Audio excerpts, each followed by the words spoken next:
Alright guys, your boy is joking. Now that spring 2025 is over for anime, I want to talk about the hidden gem, and that was Catch Me at the Ballpark.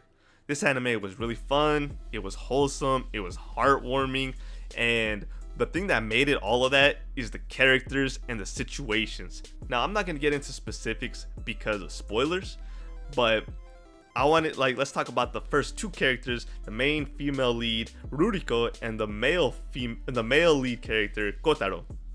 Now Ruriko, she has a great voice actress. Her character design is pretty cool. Nothing crazy, nothing it doesn't stand out like a crazy amount, but I think it's good. And her personality is really great. It's a very teasing type of character. So if you enjoy like characters like Nagataro or Takagi-san, she's kind of like that, but honestly she has it's not as like super teasing. It's a lot of fun. It's a little bit different than that, but it's very good. She's a bit shy in private, but in public she's very teasy, and she's just a very good character, bro. She's a very nice person. And Kotaro, he is the male lead, and he's a very shy character, which isn't uncommon. But the thing is, he's an adult, right? He's a salaryman, he's older, and so a lot of times in anime and manga, when people have adult characters, for some reason they'll still write them like loser high school kids or middle school kids. And usually kids like that, like what's called characters like that are middle school or high school, they get passes when they make dumb decision or they can't communicate well, because they're still kids, they're still learning. But as an adult, you have to have a certain level of maturity, and thankfully this anime has Kotaro actually have good maturity. Episode 8 is a good example. I'm not going to get into specifics, but there's a situation that happened. He gets embarrassed, but he's able to power through it because he's an adult. He can handle things like that. He's not a fucking loser. But that's just how it is. Now, all the characters are actually really charming, all the side characters, but the reason why they're so charming is because because it's a slice of life anime, so every episode has things going on, and they spend a lot of time really developing.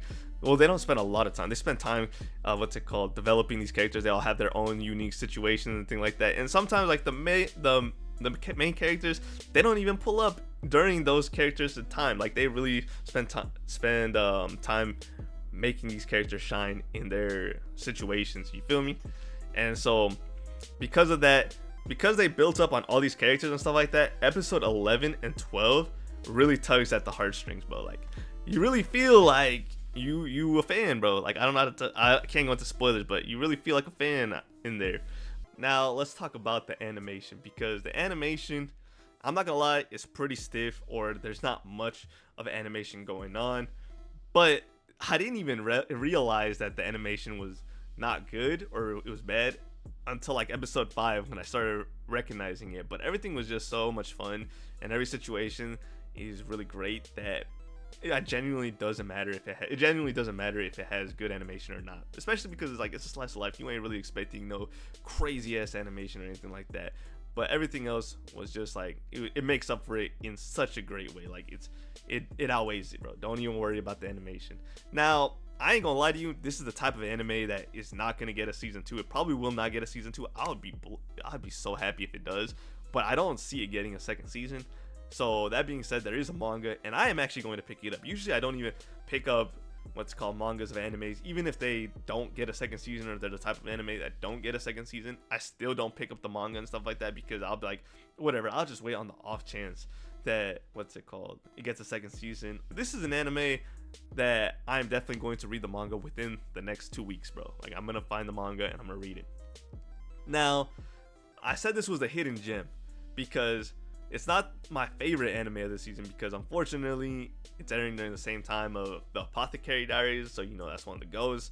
And so the Apothecary Diaries is my favorite season, but if it wasn't for the Apothecary Diaries, Catch Me at the Ballpark would 100% be my favorite anime of the season. It's so close to it too, because that's just how heartwarming and like wholesome this anime is, bro. Is really great, and it's just the situations that go on and stuff like that, they just feel real, bro. Like, they don't, like, it just feels so fucking real, like in the best way possible. So yeah, that's it. I want y'all to give it a chance.